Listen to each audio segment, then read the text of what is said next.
हमारे सर पर छत नहीं है और भीड़ भेड़ चिल्ला रही है कि हमें मंदिर चाहिए। हमारी बेटियां सुरक्षित नहीं है, लेकिन इन्हें धर्म खतरे में नजर आ रहा है।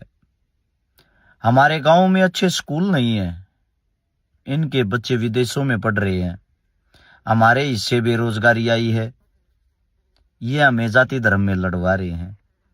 हमारे घरों में साफ पानी नहीं है, लेकिन ये हमें आस्था के नाम पर मूत्र पीना सिखा रहे हैं। हमारे तन पर पूरे कपड़े नहीं है, ये हजारों के कपड़े पहन कर इतराते हैं। हम टैक्स भरते हैं हर रोज, ये हमें जातियों में बांटते हैं। अपने ही देश के लोगों को लड़ाकर और फिर कहते हैं भारत विश्व गुरु बनेगा। यहाँ पर 9 दिन के नवरात्रे रखे जाते हैं। हर रोज 1 घंटे के अंदर 7 से 8 बलात्कार हो जाते हैं। कब तक आप लोग बेबुनियाद लड़ते रहोगे, मरते रहोगे? कब तक आंखें बंद करके सोते रहोगे? आज नहीं तो कल आंखें खोलने से काम चलेगा। हमारे देश के प्रधानमंत्री साहब ने लोकसभा के अंदर साफ साफ शब्दों में कह दिया है, जैसे कोरोना आया था उस वक्त जैसे आप लोग तैयार थे, वही तैयारी दोबारा से कर लो, क्योंकि जो युद्ध है उसके कारण हमारा बहुत नुकसान हो रहा है। नुकसान के कारण आप लोगों के सामने भी आ रहे हैं, लेकिन आप लोग वही अपनी आंखें बंद करके आप ये सोच रहे हो समस्या का समाधान अपने आप ही हो जाएगा। उदाहरण के तौर पे गैस सिलेंडरों को जो पहले रेट थे उससे 3 गुना ज्यादा कर दिया गया है। 14 किलो का सिलेंडर था, घटा के 10 किलो का कर दिया है। गैस भी 4 किलो घटा दी तुम लोगों की। क्यों? क्योंकि हमेशा से सरकार ने आपदा में अवसर ढूंढा है। गैस जो है हमारे प्रधानमंत्री साहब के प्रिय मित्र अडानी जी, उनकी तरफ से आती है, उनकी तरफ से आती है। फिर देश में वही हालात आने वाले हैं कोरोना टाइम जैसे। तो प्रधानमंत्री साहब ने घोषणा कर दी कि ऐसे हालात पैदा होंगे, और साथ में प्रधानमंत्री साहब ने अपने मित्र को बोल दिया है कि आप अपनी चीजों को 2-2, 3-3 गुना महंगा बढ़ा के लूट सकते हो। खुला लूटने का ऑफर फिर से आ गया है। एक अंबुजा सीमेंट अब सीधा 60 रुपए महंगी हो जाएगी। मतलब कि कोई भी सीमेंट हो, एक सीमेंट की बात नहीं कर रहा मैं। साथ में कुछ ही टाइम में डीजल पेट्रोल की किल्लत हो जाएगी। कुछ ही टाइम में आप लोगों को बता देता हूं, आप जो आटा, अन्न, चून जो कुछ भी खाते हो उन चीजों की दिक्कत हो जाएगी, क्योंकि किसानों को ये मार रहे हैं ट्रेड डील के नाम पे। ट्रेड डील के कारण अमेरिका हमारे देश में राज करेगा। आपके जो यहाँ के किसान हैं वो ऐसे ही आत्महत्या करेंगे। ये हमारे देश के ओरिजिनल और असली हालात हैं।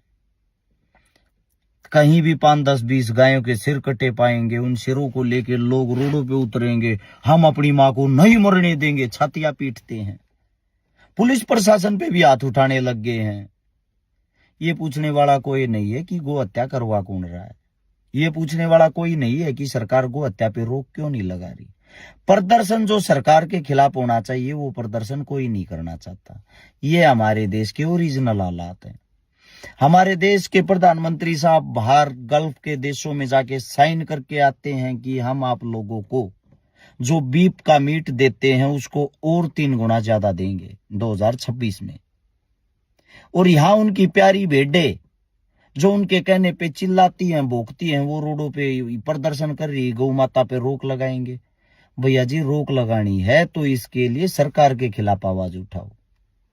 सरकार ही गौ हत्या करवाने वाली है। सरकार के पास से लाइसेंस मिलते हैं, उन लाइसेंसों से गौ हत्या चलते हैं। फिर जो गौ हत्या चलते हैं उनमें गायें ट्रांसफर होती हैं, वहां जाके उन गायों को काटा जाता है, काट के विदेशों में बेचा जाता है। विदेशों से जो पैसा आता है सरकार के पास आता है। फिर रोडों पर ड्रामे करने के क्या फायदे हैं? जब सब कुछ सरकार कर रही है तो प्रदर्शन सरकार के खिलाफ किया जाता है।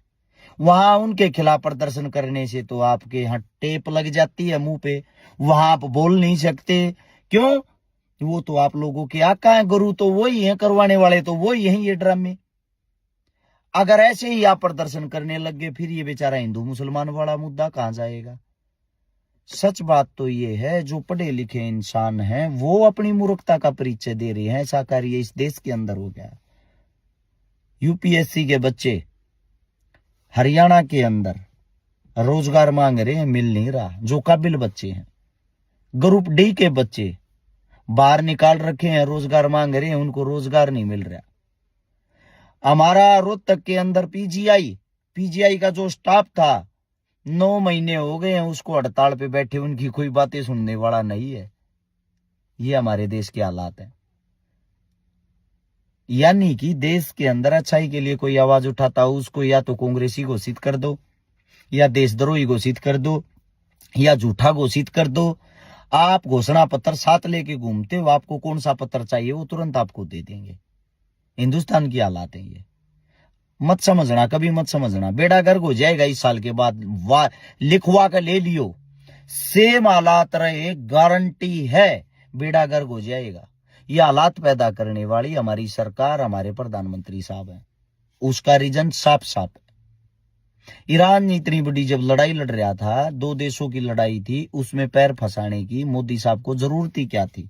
जिस समुद्र के रास्ते से हमारे देश के अंदर डीजल, पेट्रोल, गैस सारी चीजें आती हैं, वो समुद्र ईरान के अंडर आता है। 60% हमारा जो बिजनेस, जो कारोबार है उसी रास्ते से होता है। उन लोगों ने अगर वो रास्ता बंद कर दिया तो ऑटोमेटिकली हमारे देश के अंदर हर चीज की किल्लत पैदा होगी, क्योंकि आज भी हम हर चीज में दूसरे देशों पर निर्भर हैं। हमारे ट्रंप ताऊ जी क्या बोलते हैं, जो अपने मुंह से वो जुबान निकालते हैं, हमारे वाले जो आका साहब हैं उसको तो बस ऐसे गर्दन करनी है, जी हजूर। झुकी हुई गर्दन कभी किसी देश का राजा और उस देश का भविष्य तय नहीं कर सकती। ये हमारे देश के हालात है। समझना समझो, मत समझना हमारे को मूर्ख समझते रहो। हमारा कार्य आप लोगों को जागरूक करना, ये हमारी मजबूरी बन चुकी है, क्योंकि यहाँ जिंदा दिल लोग बहुत कम रह गए हैं।